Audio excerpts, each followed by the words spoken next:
छिहत्तरी सास बियारी हो घर में बम कते कहती रानी बैठ तो के खोद के लेब खाल खिचड़ी और सब कोई खाए हम ना खाइबो हमू ना ना कपड़ा पहनने न बजाते खाइब ना का क्यों ना हो रही बढ़िया बा यार पटल रतिया में बोला देती हो सगे एक दिने खिचड़िया में आहा सत भतरी खिला रहे को तो नहीं न जा निक चीज ना हो तू जनबू का खाए के बकाना जानते नहीं हो सा खाए के बतो साग खोटे गोइनी रे दीदिया घर के पिछुआ रे पारा धनवा के खेतवा में चोरावा टांग ले गोइल दीदिया हमके गाँव के नहर में हम न जाइब रोहर में ओहो अचार लेकर भाई अचार हो देख ला सुदामा बछियो तो खैले खूब साग अपन खेतमा चोराई ना रे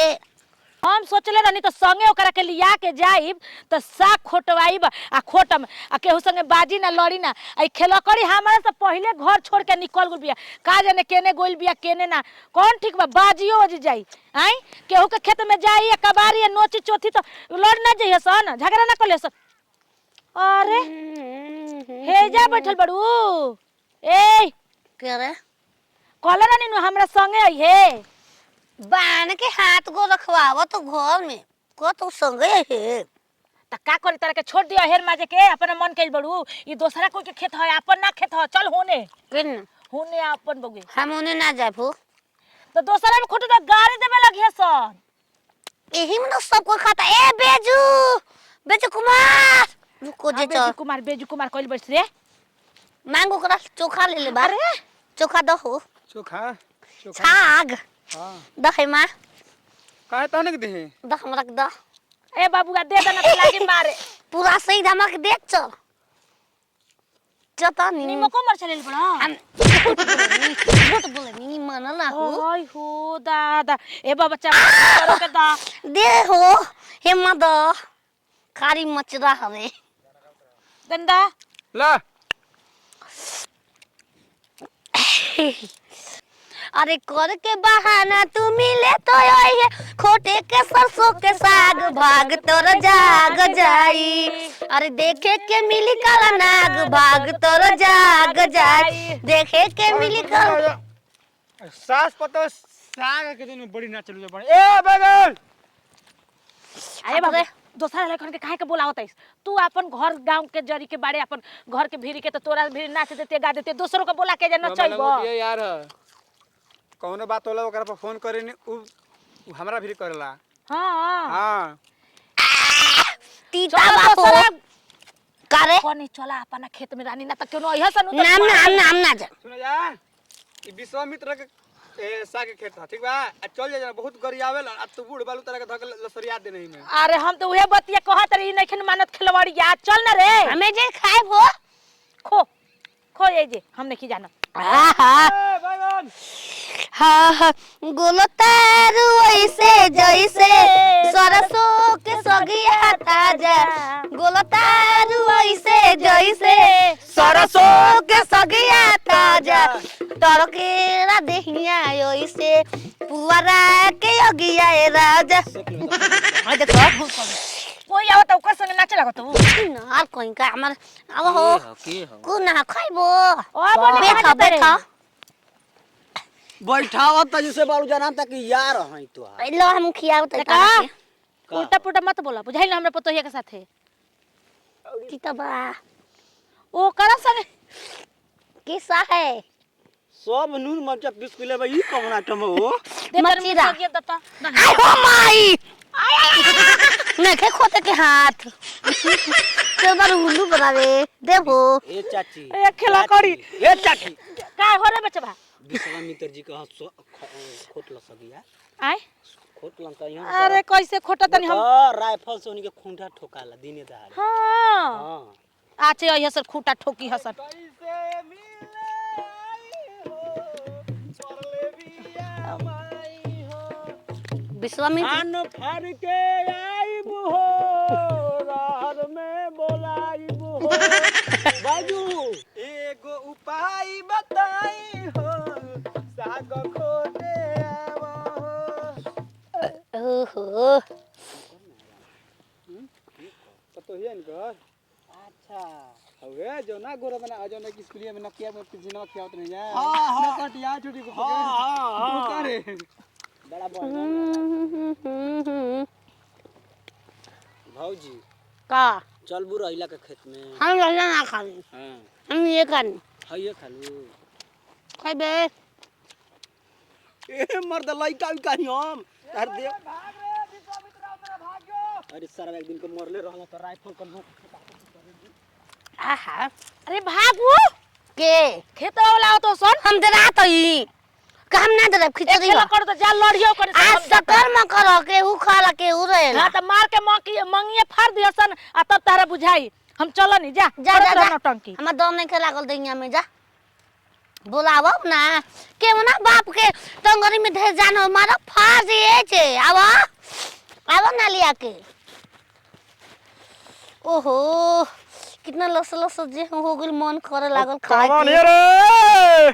कौन हो तो गलवा चिल्ला तो भैंसा लेका देखा जा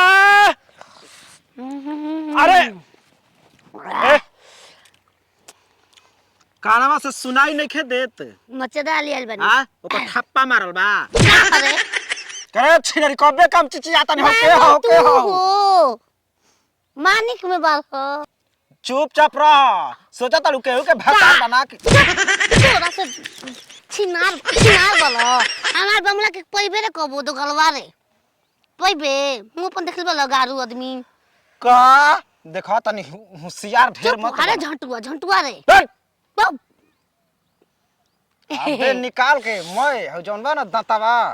कुल के फाइट में टूट जी बोलाई मबे बमला से गाड़ी में घुस जाए गाड़ी में देखा ए बेरा खिचड़ी है हम चाह खा के देखो कितना तीता हो रही बारी खा हट नहीं थी कि मार झगड़ा चलो अब हमें गोली साग दे कब नया खोद के दे हमारे खेत हां हमारे के सुना तू को हाथ हवा चलावे तो खोरे बानी तो ए बाबूआ जा तनी खोटले बे तो ज्यादा न थाला गुला कर ओकर हाथ छो द सुन का हो गई का खेलू हो सरवा नीचे ऊपर कुल भागा गइल मच्छी चटनी पीस के लेबे जत ना भाई मच्छीदा रे मच्छीदा देख बात ऐसन बा कि तार माई के अपन को तोड़ के खा ना हम बोलती ना समझ गइलू ए सास भाई माले दिन कहत नहीं चल चल तो कबे लेके जात ता पतो हिया बड़ी सुघर बिया हो ई कैसे बोलत हो का तो कहे कैसे कि ना बोलनी? बड़ी निटाह बिया हो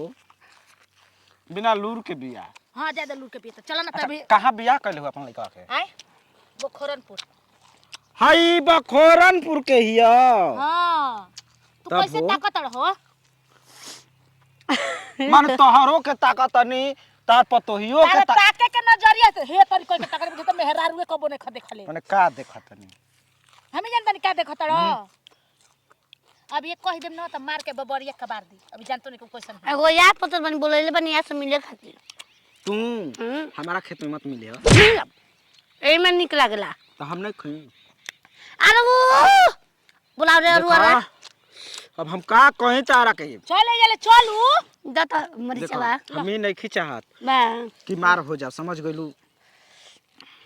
माने हम का कहत नहीं बक हम का कहत नहीं मर जा तोहन लोग कारेला तलू जा हम बानी तब मार झगड़ा कोनो बात नहीं के होता बे बाबा इहन उ त हम जानते बन तारे बाबा के त मारे लगी हन चल चल चल चल जा चल होने अपना ए रुक रे करे काहे ने कुछ सुनत मर दे बोल तो कर बब्बो अरे तोर माई के कहत लूट कह तो सीख लेवे के अरे हो के करिया का हो रे खाम ना साग हो दूसरा में जाके खा सारा बा कोई का निकल हमारा खेत में चल चल जाके सुना दोनों जन के हम बता देतनी और पियर सरसों जहां तक ले लौकता हां ओकरा ओने जाके आ तब है ठीक बा साग खोट सुना मतलब तहार भातार के कहीं उल्टा सीधा कुछ ई का तारा हो गइल बा हो ए बोल दे भैया आज के दिन तो कम से कम चैन से रहल जाला देखो भैया दे दो हमके हु बहुत मदद थी तुम्हें। मैं ले दे दो मरचा दे दो साहब के मरचा दो ना मरचा दो साहब के ला मर चलो ये बताओ ना हेते साग कौन खोटाला ये सही बका रे हैं बताओ कि आई हो बाबू कुल से ठीक रहला कि धके कबार के चली के घरे मर दे देखो हो रे बड़े बड़े बका जीवा ना हो चाची हां ये बड़े बड़े बा इमल निकाल नो ओए ओए खा ले दो निकाल हां साग दो ले बोल ले ला है तो कम ला है तो ज्यादा बढ़ जा मरचा खा हमने बन बुकरी हाउ देखो बैगन ओइ में टचनी आइल बा ए सारा भाई एगो को फुट कइल बन सही जा चल ना रे चल आज ये सन खेतवा होला चल अब कोई नु गाड़ी देके देख हारे बुड़ को कन तो हमार घर के ना हो ठीक बा हम दो ने के लागो चल तहारा